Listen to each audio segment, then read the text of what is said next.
Selamat malam teman-teman, selamat berjumpa kembali dengan saya Sudiono di channel Sudiono Masyadi. Kali ini kita berdoa dulu ya, semoga kita semua di dalam lindungan dan kerahmatan dan keberkatan dari Allah Subhanahu wa Ta'ala, diberikan taufik hidayah dan inayah, diberikan furqan, diberikan kesehatan, kedamaian, ketentraman, ketenangan, kebahagiaan lahir dan batin dunia akhirat, keberuntungan dunia akhirat. Oke teman-teman, kali ini saya ingin ngajak teman-teman diskusi masalah kefanatikan, baik itu kefanatikan terhadap seseorang atau kefanatikan terhadap suatu kelompok atau kefanatikan terhadap suatu bangsa, suku, ras, agama dan sebagainya. Jadi masalahnya ini keyakinan itu tetap wajib kita punya keyakinan terhadap apa yang kita sudah pelajari, sudah kita pikirkan dengan masak-masak. Jadi kita tetap berangkat dari keraguan gitu, mencari, kemudian meneliti. Setelah kita yakini, setelah kita ketahui bahwa itu tuh memang pas buat kita, ya kita yakini itu benar, oke, langsung kita terapkan. Dan itu tidak secara otomatis menyalahkan keyakinan orang lain. Itu masalahnya. Jadi sekarang sudah semakin kalau dinilai ya, tingkat toleransi kita itu sangat rendah, sehingga itu menandakan bahwa keyakinan kita terhadap diri sendiri itu berlebihan. Nah, itu kalau dalam tataran agama itu rojaknya berlebihan, khaufnya kurang. Orang itu kan harus khauf juga, jangan-jangan saya yang juga salah, jangan-jangan dia yang benar, jangan-jangan saya yang salah. Jadi tidak selalu wah saya pasti benar dan dia pasti salah, seperti itu. Tapi itu tidak membuat kita langsung seperti orang yang rendah diri, enggak. Kita siap untuk bertabayun, siap berdiskusi, siap adu argumen, berdebat, sampai oke lah berdebat sampai wah gebrak-gebrak meja, silakan gitu, gak masalah, itu kan ekspresi gitu. Jadi kita juga kadang perlu untuk mengungkapkan ekspresi, tapi setelah itu kan kita harus sadari bahwa kita pun tidak bisa memaksakan orang lain untuk sama dengan kita. Di situ masalahnya kedewasaan emosional kita itu diuji gitu. Jadi oke, hati itu boleh panas, namanya manusia, hati boleh panas, tapi kepala tetap harus dingin gitu. Jadi fanatisme itu menjerumuskan, karena nanti ya hidup itu tidak bisa nyaman karena kita menganggap orang lain tuh selalu dalam posisi yang berseberangan dengan kita. Coba kalau kita berpikir bahwa orang lain tuh sebagai partner gitu, pelengkap khasanah kekayaan pikiran kita, kan enak. Taruhlah dalam agama, kita mungkin meyakini agama Islam paling benar buat kita, tapi kita nggak boleh menganggap agama lain tuh salah gitu. Kamu bodoh, apalagi apalah membodohkan orang. Kan kita itu tidak bisa sombong dengan apa yang kita punyai, kita miliki, kita yakini. Andai saja sekarang cara mudah sajalah, kita ini kadang beragama itu karena kita dilahirkan di lingkungan tersebut. Misalnya kita Islam ya, akhirnya kita beragama Islam. Apakah kita bisa membayangkan suatu ketika mungkin kita itu dilahirkan sebagai anak orang Bali, apakah mungkin kita tiba-tiba menjadi Islam? Tetap 99% kita akan menjadi Hindu, ya kan? Tapi maaf, saya nggak bilang Bali Hindu ya, itu kekeliruan dulu zaman Orde Baru. Bali itu agama Dharma gitu, bukan Hindu, karena beda dengan India. Saya lebih suka menyebut Bali itu Dharma, jadi lebih indah Dharma itu lebih agung gitu ya. Oke.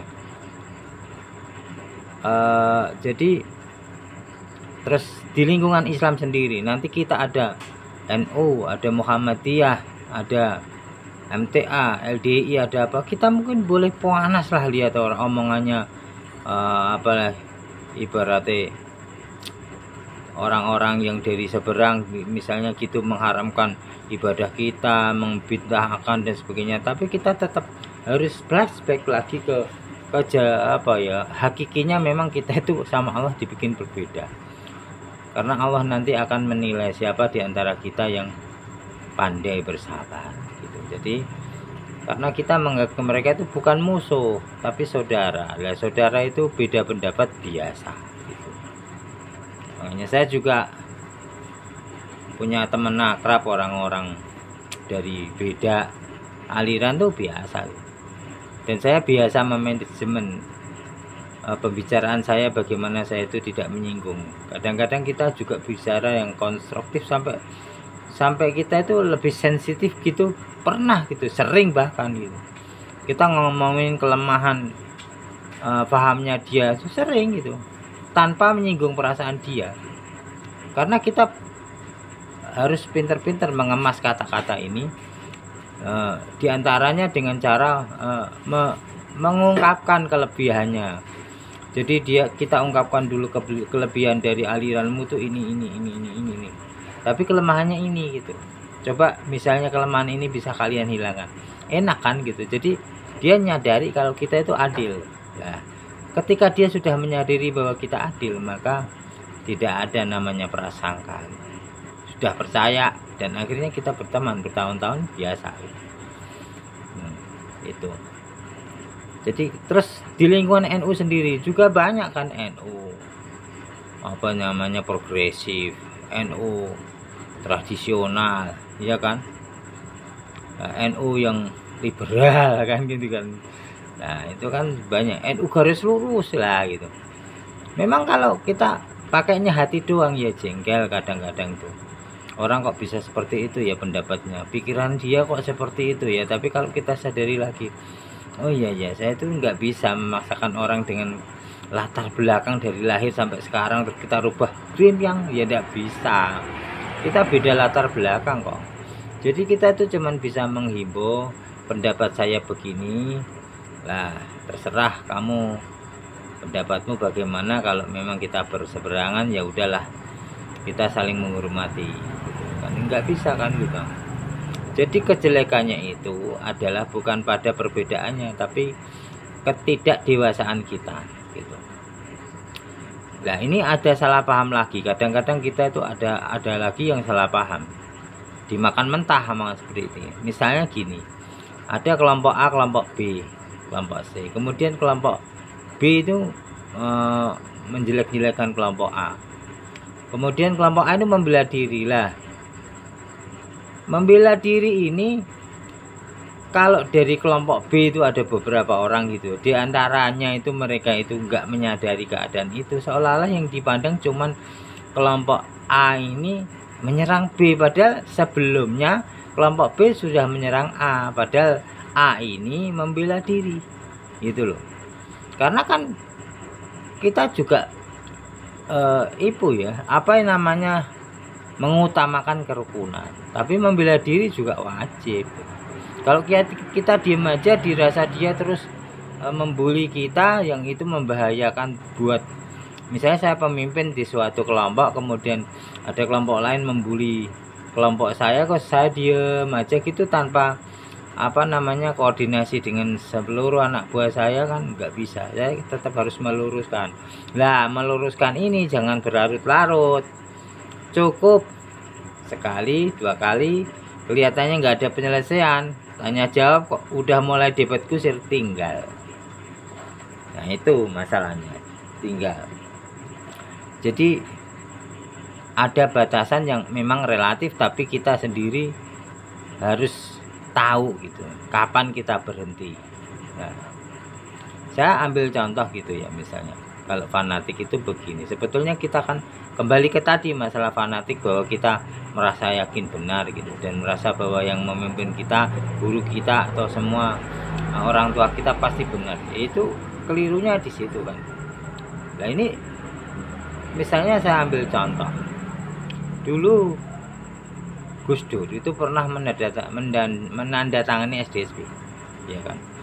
Orang-orang kan otomatis yang fanatik dengan Gus Dur kan tetap membela gitu, membela mati-matian gitu. Nah posisinya itu Gus Dur kan salah menandatangani SDSP. Nah, pada posisi orang yang membela itu, karena dia itu nggak ngerti, dia cuma yakin Gus Dur pasti benar, akhirnya dia membela Gus Dur habis-habisan. Itu ya sangat disayangkan, karena Gus Dur tidak menghendaki demikian gitu. Jadi ketika ada orang tua, dia kadang-kadang mengetes anaknya, dia berbuat salah, anaknya berani menegur apa enggak, apa takut gitu. Nah itu kadang dia melatih anaknya untuk berani, ayah kok ayah kemarin bilang begini, kok sekarang ayah kok ngelakuin gitu, katanya kan nggak boleh itu. Nah, ayah sekarang kok, ya misalnya gitu kan itu. Nah posisi banyak lah ya, intinya yang kita harus ingat bahwa kita itu tetap waspada dan punya keyakinan sendiri gitu. Jadi ternyata yang diharapkan Gus Dur bukan kita diem karena kita takut atau kita meyakini Gus Dur pasti benar terus akhirnya nggak ada reaksi. Enggak, Gus Dur tuh malah justru pada saat itu menginginkan reaksi. Nah gitu. Nah pada saat itu kan Gus Dur sempat diprotes banyak mahasiswa Islam gitu. Gus, wong Pak, kamu itu ibaratnya Anda itu kan ketua PBNU, waktu itu masih ketua PBNU, kok bisa-bisanya menandatangani SDSP, ya kan? Lah jawaban Gus Dur ini yang ternyata adalah sebuah skenario dari Gus Dur sendiri. Gus Dur bilang apa? Kamu, kalau menurut kamu orang Islam di Indonesia itu tidur apa terjaga? Ya mahasiswa waktu itu kan pikirannya ya langsung cerdas lah ya. Ya menurut saya orang Islam di Indonesia itu tidur, Gus. Lah kalau kamu pikir orang Islam di Indonesia itu masih pada tidur, kamu pernah nggak mencoba membangunkan? Dan bagaimana cara kamu membangunkan? Oke, sunyi, nggak ada yang jawab, bingung gitulah. Mungkin masih mikir gitu jawaban yang pas bagaimana gitu. Mereka kan masing-masing punya pandangan gitu. Nah, Gus Dur jawabnya enteng. Nah itu cara saya membangunkan, yang kamu kritik saya itu cara saya membangunkan. Jadi ternyata umat Islam itu masih punya kesadaran bahwa ini salah. Harus saya bela ini, harus saya benerin, harus saya luruskan. Kata ini yang tanda tangan ketua PBNU, tapi karena ini nggak bener, harus kita demo, harus kita luruskan, harus kita itu lawan kan. Lah itu yang diharapkan Gus Dur, bangkitnya umat Islam, girohnya bangkit lagi, yang selama ini seolah-olah hidup enggan mati pun tak mau gitu.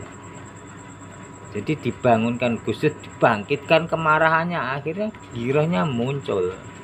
Sama dengan ya Gus Bak pernah cerita tentang orang di kapal pesiar yang nggak sholat Jumat gitu. Ketika ada orang apa komplain gitu, berisik aja sholat Jumat gini-gini, malah dipukul sama itu orang gitu. Kamu tuh boleh apa, kamu sembarangan, ndak usah ganggu agama lain, mereka punya hak untuk sholat Jumat, padahal yang mukul ini nggak sholat gitu. Tapi ketika sudah disinggung agamanya, dia pun marah. Nah akhirnya kenapa? Besar kemungkinan dia setelah marah itu dia malu, akhirnya dia berikutnya akan sholat Jumat dan seterusnya sholat fardu, karena dia sudah malu, sudah terlanjur marah. Kalau saya marah tapi saya sendiri juga enggak melakukan itu bagaimana, kan lucu itu.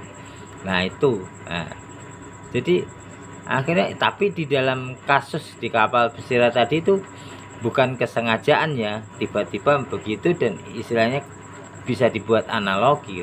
Tapi kalau kasusnya Gus Dur ini memang benar-benar dibuat skenario oleh Gus Dur untuk membuat orang Islam marah, akhirnya bangkit gitu. Nah itu. Nah sama dengan kasus ini, dari sebetulnya kita kan nggak boleh terus ketika kita itu berguru sama seorang Habib itu terus kita fanatik gitu, terus pasti benar Habib ini karena ilmu saya tuh tinggian dia, pasti dia benar.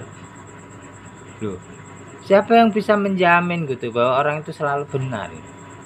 Maka dulu ketika saya itu menjadi murid seorang Habib, saya sempat 2 kali pecah sama beliau gitu, bener-bener pecah, pokoknya nggak akan ketemu lagi, nggak wawuh kalau orang Jawa bilang gitu, ogah jadi muridnya lagi dan sebagainya gitu. Itu 2 kali, tapi rukun lagi karena memang ya insya Allah kita semua tuh dua-duanya pengen mencari kebenaran, bukan mencari kemenangan gitu. Kalau cuman peristiwa kecil aja debat itu sering gitu, tapi itu karena kita bisa mengolah ya, jadi itu debat itu tidak berarti kita berani sama beliau gitu.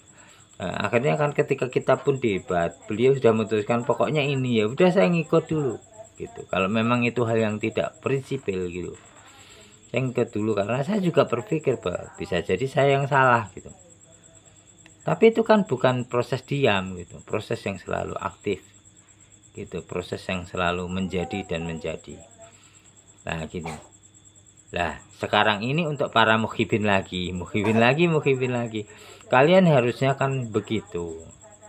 Jadi nggak terus kalau kalian yang ikut Bebahar, walah Bebahar pasti benar gitu, atau yang ikut berisik pasti benar, karena kalian terlalu underestimate yang lain gitu, dan terlalu berpikir superior bahwa ini pasti benar. Wah, tidak ada yang pasti benar kok. Maka sebetulnya itu bukalah hati kita untuk menerima kebenaran-kebenaran yang lain, supaya kita nanti termasuk orang yang beruntung, bisa mendapatkan hikmah dan kebijakan, wisdom gitu ya. Jadi sekali lagi, kalau fanatisme itu ya tetap gak bagus lah gitu. Misalnya kita ya tadi masalah agama ya, kita menganggap agama lain salah gitu, terus apalagi kita verbalkan gitu, terus aliran lain salah, agama lain salah, terus suku-suku yang lain salah gitu. Mungkin orang Jawa bilang suku Jawa itu paling hebat, paling halus rasanya, paling sopan, paling gini, paling unggah-ungguh dan sebagainya. Tapi mungkin orang yang dari suku lain, suku Jawa itu suku lemah, ini loh orang Batak tegas, apa adanya, terbuka, fair, nggak ada yang tutup-tutupin gini, jadi terang benderang, nggak membingungkan kayak orang Jawa yang lemah gitu ibaratnya gitu kan.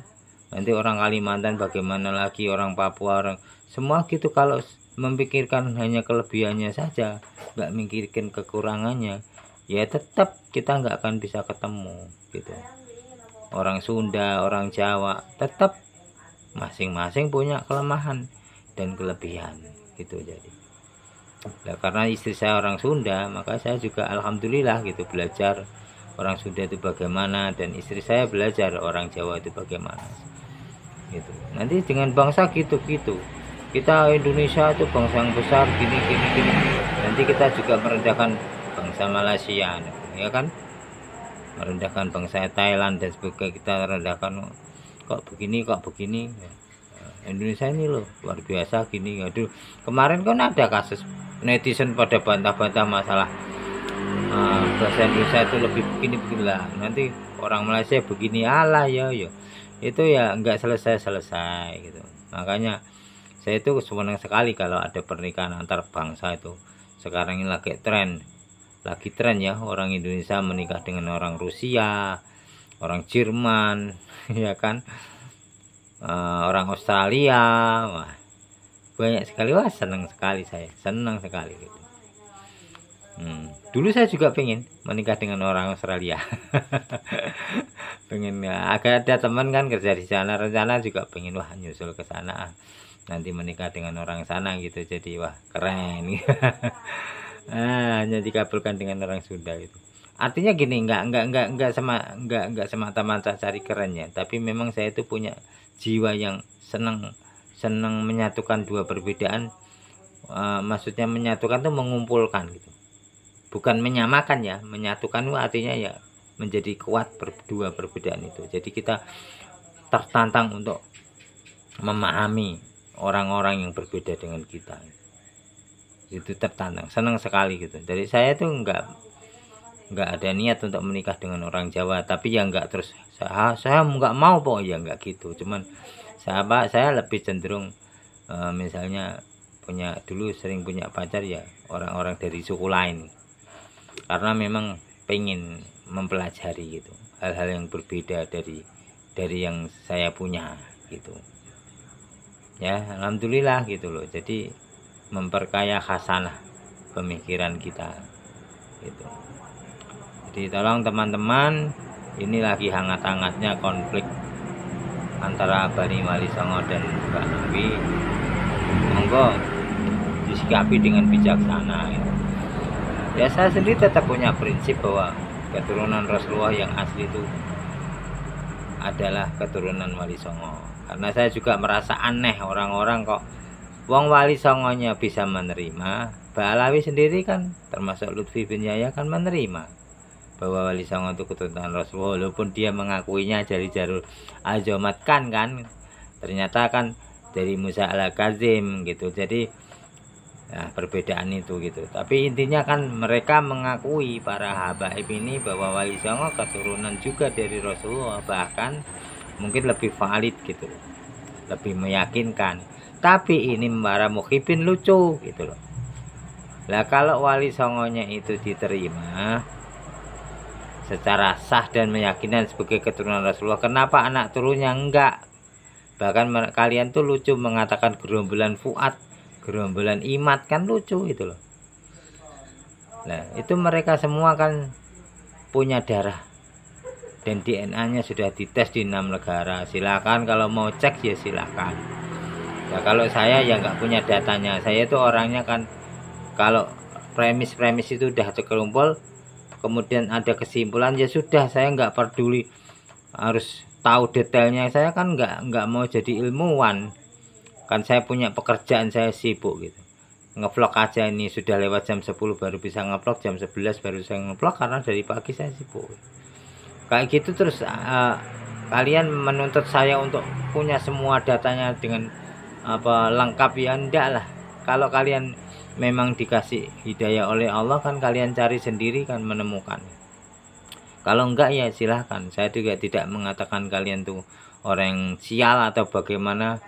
Beruntung dan tidak itu urusan kalian kepada Allah untuk mencari kebenaran, kan toh itu kembali kepada diri kita masing-masing gitu.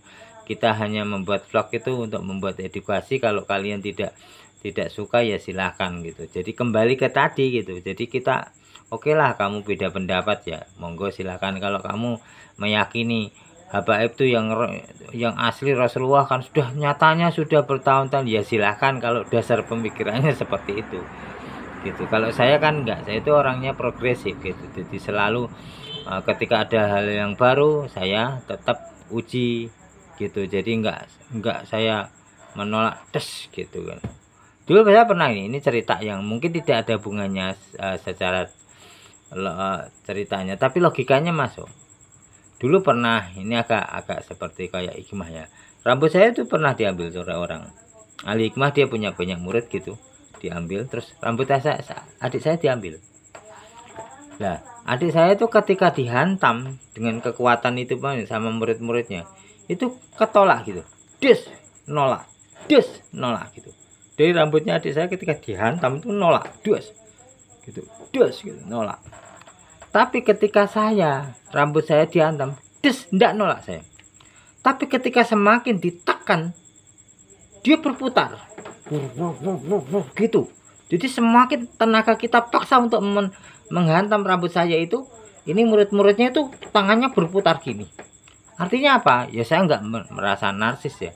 Saya tanya juga, itu kok bedanya apa? Itu waktu diserang adik saya di mental gini, Kalau yang diserang kok berputar gini, dia mungkin bicaranya kan tidak memihak ya. Dia bilang kelebihan adikmu itu lebih kuat. Gitu. Dis. Kelebihanmu, kamu ndak ada lubangnya, merata. Jadi pertahananmu yang kuat, tapi kamu tidak menyerang. Kamu defensif. Tapi kamu tidak ada celahnya. Sampai tangan tuh berputar seolah secara otomatis mencari celahnya, bisa masuk nggak bisa. Berputar terus. Kamu tahan, dah di situ aja gitu. Jadi masing-masing punya kelebihan kekurangan gitu. Dari segi saya seperti itulah. Saya tidak ofensif sifatnya. Saya hanya defensif. Ketika saya menjelaskan itu tujuannya untuk memberi penjelasan, bukan untuk menyerang. Faktanya memang begitu, tapi kalau kalian tidak mau menerima ya monggo silahkan gitu, tapi argumentasinya demikian gitu. Jadi ketika kalian juga ada sebagian dari kalian, nggak semua ya, para mukibin, oh kamu kualat gitu, memfitnah Habib loh. Sebetulnya kan kita nggak fitnah karena ada datanya ilmiah. Nah ketika kalian mengatakan gerombolan Imat, gerombolan Fuad, gerombolan apa namanya Sumodimi apa Fakih gitu kan, itu kan sebetulnya kalian kan ini keturunan Wali Songo loh. Kalau benar-benar mereka asli keturunan Rasulullah, kalian tuh mengatakan keturunan Rasulullah loh dengan gerombolan gitu. Kalian apa nggak takut kualat? Jadi sebaliknya gitu ya, kalian mengatakan saya ya, ada ya saudara-saudara saya juga beberapa gitu ya mengatakan kamu kualat gitu, berani sama gurumu Habib Lutfi bin Yahya lu dan sebagainya lah, pokok intinya lu. Saya itu nggak takut kualat, yang saya bela ini juga asli keturunan Rasulullah kan gitu. Jadi sekarang tinggal kalau memang sudah tidak ada titik temu ya sudah, daripada kita bertengkar ya kita tetap baik ketemu ngobrol, walaupun agak kaku lah ya wajar, nama manusia, tapi kita nggak bertengkar gitu. Jadi udahlah, mungkin nanti kalau kita ngomong lebih keras lagi, kita lihat nanti siapa yang kualat gitu kan ibaratnya. Jadi kalau saya meyakini ya bahwa Rasulullah itu keturunannya di sini itu sudah luar biasa banyak sekali, melewati jalur para wali gitu ya. Jadi Wali Songo itu nggak cuma 9, sebelumnya banyak sekali gitu kan. Ada Syekh Sumadil Kubro ya kan, dan sebagainya lah, sampai ke generasinya Maulana Malik Ibrahim itu gitu. Terus generasinya Sunan Ampel, generasinya Sunan Bonang, jadi itu apa regenerasi gitu ya. Dan itu keturunannya sampai sekarang insya Allah. Dan itu sebetulnya dari Bani Wali Songo sendiri enggak, dari awal-awal tuh enggak terus apa namanya menonjolkan keturunan Rasulullah, enggak. Kita cuma mempertanyakan mereka yang habaib itu mana bukti bahwa mereka keturunan Rasulullah, tapi kita enggak pernah mengungkapkan yang dari diri kita. Kita udah punya manuskrip dalamnya, kita simpen aja, karena dari dulu pun para Wali Songo itu enggak mau gitu mementingkan jalur nasab, yang dipentingkan itu ilmu dan akhlak gitu.